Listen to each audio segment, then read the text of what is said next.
Article 12 of the Indian Constitution states that unless the context otherwise requires, the state includes। ভারতীয় সংবিধানের যে অনুচ্ছেদ 12 বা আর্টিকেল 12 বলছে, যদি প্রসঙ্গ অনুযায়ী অন্য অর্থ না বোঝায়, তাহলে স্টেট বা রাষ্ট্র বলতে নিচের সংস্থা ও কর্তৃপক্ষগুলিকে বোঝানো হবে।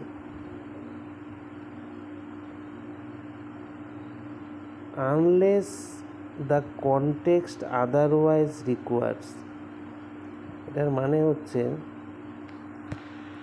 বিশেষ পরিস্থিতিতে ভিন্ন অর্থ না হলে। Government and parliament of India, that is the executive and legislature of the union. কেন্দ্র সরকারের যে এক্সিকিউটিভ মানে কার্যনির্বাহী ও পার্লামেন্ট মানে আইনসভা দুটি স্টেটের অন্তর্ভুক্ত। Government and parliament of India, that is the executive and legislature of the union. হচ্ছে কেন্দ্র সরকারের যে এক্সিকিউটিভ মানে কার্যনির্বাহী এবং পার্লামেন্ট মানে আইনসভা দুটি স্টেটের অন্তর্ভুক্ত। এক্সিকিউটিভ বলতে রাষ্ট্রপতি, প্রধানমন্ত্রী, মন্ত্রিসভা এদের বোঝাচ্ছে। আর লেজিসলেচার বলতে লোকসভা ও রাজ্যসভা। বাস্তব উদাহরণ কি? যদি কেন্দ্র সরকার কোনো নাগরিকের মৌলিক অধিকার লঙ্ঘন করে, তাহলে আদালতে মামলা করা যাবে। তাহলে ইউনিয়ন এক্সিকিউটিভ আর union legislature is equal to state. তারপরে বলেছে government and legislature of the state, প্রত্যেক রাজ্যের সরকার এবং রাজ্যের বিধানসভা, that is the executive and legislature of the various states of India. প্রত্যেক রাজ্যের সরকার এবং রাজ্যের বিধানসভা বা বিধান পরিষদ এটাও কিন্তু স্টেটের অন্তর্ভুক্ত। এখানে এক্সিকিউটিভকে মুখ্যমন্ত্রী ও মন্ত্রিসভা আর লেজিসলেচার হচ্ছে বিধানসভা। বাস্তব উদাহরণ, যদি পশ্চিমবঙ্গ সরকার কোনো মৌলিক অধিকার লঙ্ঘন করে, তাহলে আদালতে যাওয়া যাবে। তাহলে state government plus state legislature is equal to state.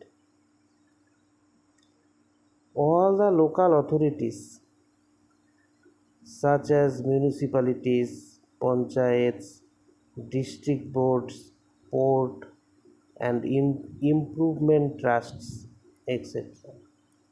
ওদের সব স্থানীয় যে স্বশাসিত সংস্থা, এগুলোকে বলে লোকাল অথরিটিস, এগুলো স্টেটের অন্তর্ভুক্ত।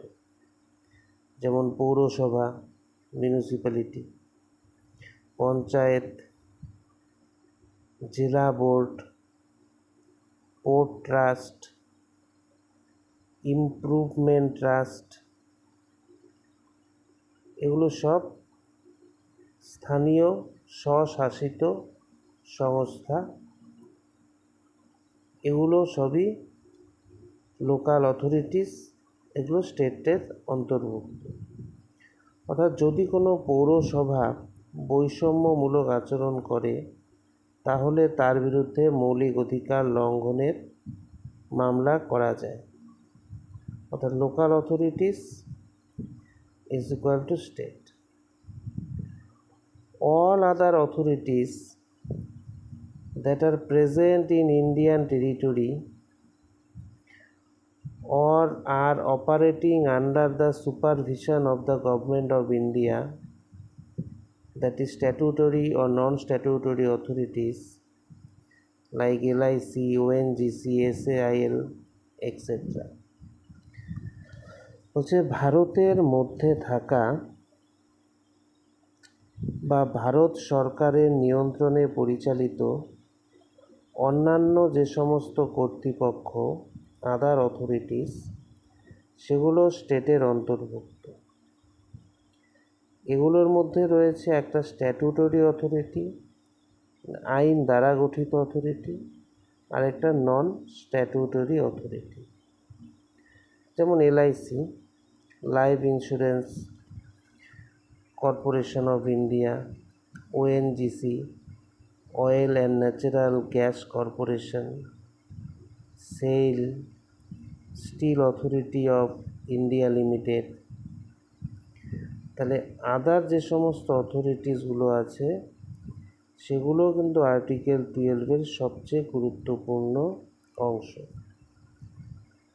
The definition of state in Article 12 is only for the purpose of application of the provisions contained in Part 3.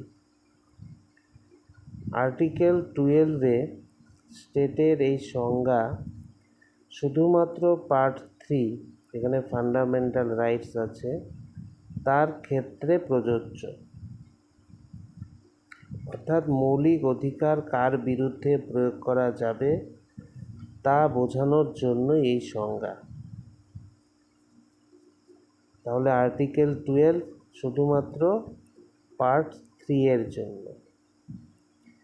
Here it should be understood that the framers of our constitution used the word the state in a much wider sense than what was ordinarily interpreted. সংবিধান প্রণেতারা state শব্দটি সাধারণ অর্থে ব্যবহার করেননি, তারা এটিকে অনেক বিস্তৃত অর্থে ব্যবহার করেছেন। অর্থাৎ শুধু সরকার নয়, আরও বহু সরকারি সংস্থা ও কর্তৃপক্ষ স্টেটের মধ্যে পড়ে।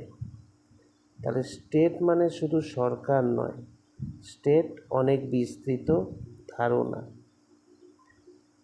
Through various judicial pronouncements, the court has widened the scope of the article way beyond what even the framers of Article 12 had intended.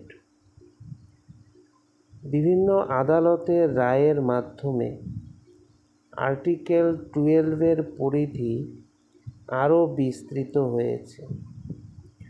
অর্থাৎ আদালত এমন অনেক সংস্থাকেও স্টেট হিসাবে স্বীকৃতি দিয়েছে যেগুলো শুরুতে স্পষ্টভাবে উল্লেখ ছিল না।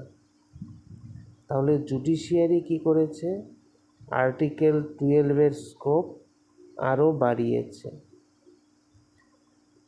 The actions of all the agencies which have been mentioned in the definition of state can be challenged in the courts if they violate fundamental rights. Article 12-এ উল্লেখিত যে কোনো স্টেট বা তার সংস্থা যদি কোনো ব্যক্তির মৌলিক অধিকার লঙ্ঘন করে তাহলে সেই সংস্থার বিরুদ্ধে আদালতে মামলা করা যায়। ধরুন একটি সরকারি সংস্থা কোনো নাগরিকের সঙ্গে ধর্মের ভিত্তিতে বৈষম্য করল, তাহলে সেই নাগরিক উচ্চ আদালত বা সুপ্রিম কোর্টে গিয়ে নিজের মৌলিক অধিকার রক্ষার আবেদন করতে পারবেন। তাহলে ফান্ডামেন্টাল রাইটস লঙ্ঘন করলে কোর্টে চ্যালেঞ্জ করা যায়। তাহলে আর্টিকেল 12-এ কী আছে? স্টেটের সংজ্ঞা আছে। এটি শুধুমাত্র পার্ট 3 ফান্ডামেন্টাল রাইটসের জন্য প্রযোজ্য। স্টেটের অন্তর্ভুক্ত কী কী? কেন্দ্র সরকার ও সংসদ, রাজ্য সরকার ও বিধানসভা, লোকাল অথরিটিস, আদার অথরিটিস। আদালতের রায়ের মাধ্যমে আর্টিকেল 12-এর পরিধি আরও বিস্তৃত হয়েছে।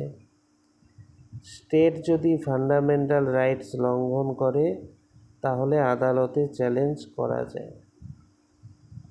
প্রশ্ন বলেছে আর্টিকেল 12-এর সংজ্ঞা কোন পার্টের জন্য প্রযোজ্য? পার্ট 3। নিচের কোনটি আর্টিকেল 12 অনুযায়ী স্টেটের অন্তর্ভুক্ত? শুধুমাত্র কেন্দ্র সরকার, রাজ্য সরকার, উপরে সবকটি।